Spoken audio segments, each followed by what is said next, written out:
A few videos back, I constructed a squared around on YouTube Shorts, and a lot of you said that's too much information to take in that amount of time. And I couldn't agree more. There's a lot of information to take in, especially in under 3 minutes. So in this video, I'm just going to take it slow. We're going to take it step by step, and I'm just going to explain what we're doing and why we're doing it. And to make things even easier, I think I'm just going to copy this exact same squared around that you guys are seeing in front of me. So to start off, I just want to point out some of these tools here that we're going to be using in order to make that squared around. First thing, I have a 2-foot carpenter's square. I'm using Sharpies for this project, but you're probably going to want to use a metal scribe. A metal scribe is a lot more accurate than a Sharpie. I have my sheet metal hammer. I have a compass and my dividers. I like to use both, and you'll see why in a little while. Over here, I have my tin snips, my rivet gun, 1/8 inch rivets, and my drill with an 1/8 inch bit. And over here in my very limited metal rack, I have a sheet of 24 gauge galvanized. Okay, first off, this squared around measures 8 inches by 8 inches, 6 inches in diameter, and it is 6 inches tall. This squared around is what we call center flared, meaning that the offset is the same on every side.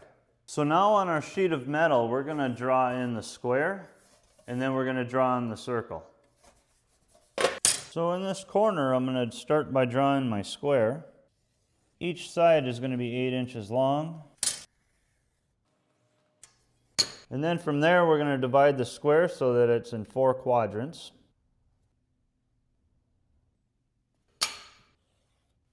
The reason I'm using a Sharpie and not a scribe is so that it shows up on camera. And like I said, to get the most accuracy, you're going to want to use a metal scribe. So now we're going to draw in our circle. And for that, I've set my compass to 3 inches. Quick tip before we do this, I'm using a prick punch on the metal so that my dividers have something to stick to. I try to get away from making any marks on the metal like that, but as soon as I do that, my compass slips. It gives this point something to grab onto. Keeping our compass at that same setting, we're going to divide this part of the circle into 3s. We'll swing here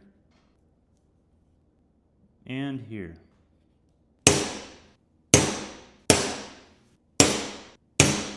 We're going to label this number 1, 2, 3, and 4.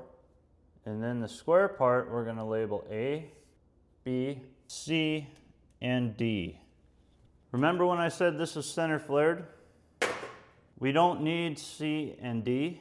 I'm putting this on there so everybody has a better visualization of what's going on. Now over here, we're going to draw in a right angle. Then we'll come up 6 inches on this leg and put a punch there. Since our squared around is 6 inches tall, this needs to be 6 inches as well.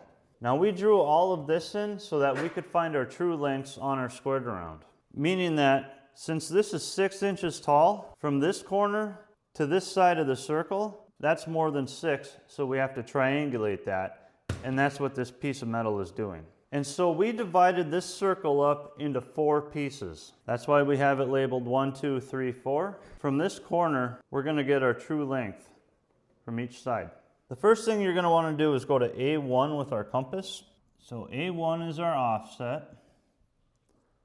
With that measurement, we're going to come down here on the bottom of our 90-degree angle and make a mark. We're going to label that A1. Next, we're going to go B to 1. Come over to the other side and make a mark. We're going to label this one B1 and B4. B to 1 and B to 4 are the exact same. Then we're going to go B2. Come over here, make another mark. We're going to label that B2 and B3. One way to look at this drawing, think of this as B, this is A, this is 1, 2, 3, and 4. If you go from B1 or B4, that's the same. B2 to B3, same thing. And because this is 6 inches tall, our offset is changing all the way around. So anything we do off of the 6 inches, we have to come over that much for our offset. And that's what this 90-degree pattern is doing. Here's our height, here's our offset. Going from our height to our offset gives us our true length on our fitting. Now it's time to make our pattern. So the first thing we're going to draw in is an 8-inch line, and that's going to represent the bottom of our squirt around. 8 inches. We're going to label that C and B. B and C. Just so nobody gets confused, everything that we do over here on B, we're going to do the exact same on C. We're going to start with B4, which is going to be the same as C4. So I'm going to keep my dividers the exact same for B as I do on C. First off, I'm going to set my compass from 4 to 3. And then I'm going to set my dividers to B4. Set my dividers on B, come up here, we're going to swing an arc. Jump over to C and do the same thing. We're going to label this intersection 4. So that represents B4, C4. That's going from the corners to the center of that outside circle. Next, we're going to set our dividers on B3. Swing over here, jump to the other side, and swing. Now we're going from 4 to 3 with our compass.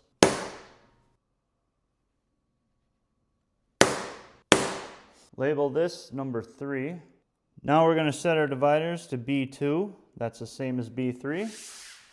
Swing, make an arc. Swing, make another arc. 3 to 2. Make an arc. Make an arc. Label that 2. Now we're going to set our dividers back over to B1. Swing up here, make an arc. Come over to the other side. Swing up here, make an arc. 2 to 1. Label that number 1. Now we're going to draw a straight line from B to 1 and then C to 1. And then we're going to connect C to 4 and B to 4 as well. Now, since we're here, we might as well connect 2 and 3, and then connect 1, 2, 3, and 4. I used to make a ton of these squirt arounds as an apprentice, but ever since school's been out, I don't know, 11, 12 years ago now, I have had yet to make one. The only time I've made one, for you guys on YouTube. Most everything is all laid out on CAD now, so there really isn't a need for much layout anymore. But you'd be surprised when you're in the field how handy this actually comes in. Or how much this actually comes in handy in the field, I should say. Can't always rely on the shop to make you something. Plus, it's kind of fun being able to use your brain a little bit. So now, if this was a welded fitting, this is done. You're just going to cut this out, trace it onto your actual metal, and make 4 of these. But since we're riveting our squirt around together, we still have to make each half side. Now we have to get our distance from A to B, place our compass on B, and make an arc. Now we're going to set our dividers to A1. Come over here up to 1, swing and make an arc. Now we can connect those points. Same thing on the other side. Swing over here with your compass, set your dividers on number 1, connect those points.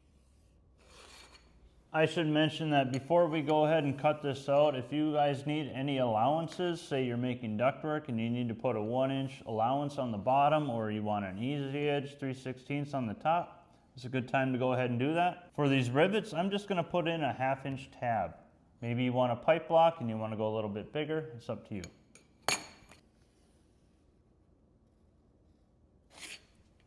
You know, like I was saying earlier, layout's kind of like a lost art. You don't have a whole lot of people doing it anymore. When I went through the apprenticeship, they really beat these fittings into our head. And even as I was learning them, I was thinking to myself, when am I ever going to need to learn how to lay these out? And to be honest, I've never laid out a squirt around at work. It wasn't until a few months back when I started getting back into making YouTube videos that I decided I might as well show people how to make one. And honestly, I had to lay one out on paper before I even made the video, just to make sure that I still remembered.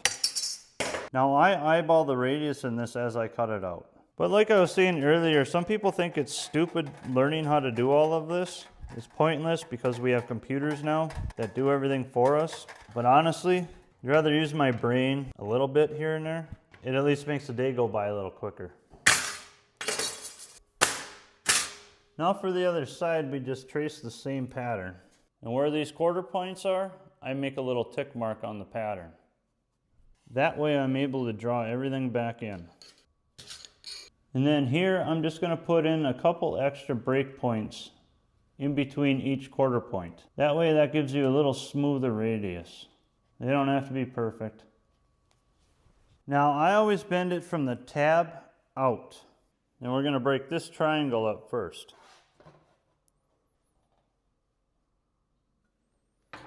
Not too much. Just a little kink. And then every other little one after that, we just put slight bends in them. This forms very easily by hand, so you don't need much. In my opinion, it's better to be a little light than too heavy. Once you have that massive kink in there, it's hard to get that out. Swing to the other side. And final one, just a little more. You'll be left with something like that. Now we're still a little over. Put your finger in this corner and just push down.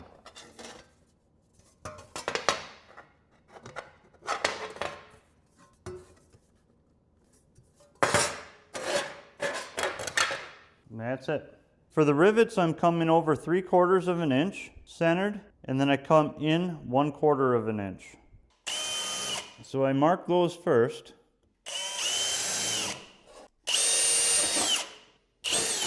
And then I put the tab to the inside and then clamp it. Then we'll drill that and throw a pop rivet in there. So now this isn't perfectly round, so what I do is I have two pieces of angle, and I put them together like that, and this measures just slightly more than 6 inches. So I place that over the top, take my squirt around, place that over the weight just like that. Hold that down with one hand, and I take my hammer, and I'll just slowly go around the outside. And what that does is it slowly gets rid of all the inconsistencies that we had while we were breaking this up. You can do this by hand too. This is just a little more consistent and quicker. Now if you're doing ductwork, you're going to crimp that or you're going to spin a collar onto it, so you're not even going to need to worry about this, but I just wanted it to be a little more round than what it was. Now we can measure that. We got about 6, 8, and then we got 6 inches high. Well, hopefully that wasn't too terribly boring and it was somewhat informative. I'm starting to get quite the collection, as you can see. If there's something you guys want to see in an upcoming video, just let me know in the comments. That pole building's a mess and I'd like to get it organized, so I think I'm going to build some sort of a metal rack in one of these upcoming videos. I also have a handrail project to do and 2 new welders to try out. So make sure you like, comment, and subscribe. That's it for this one. I'll see you on the next.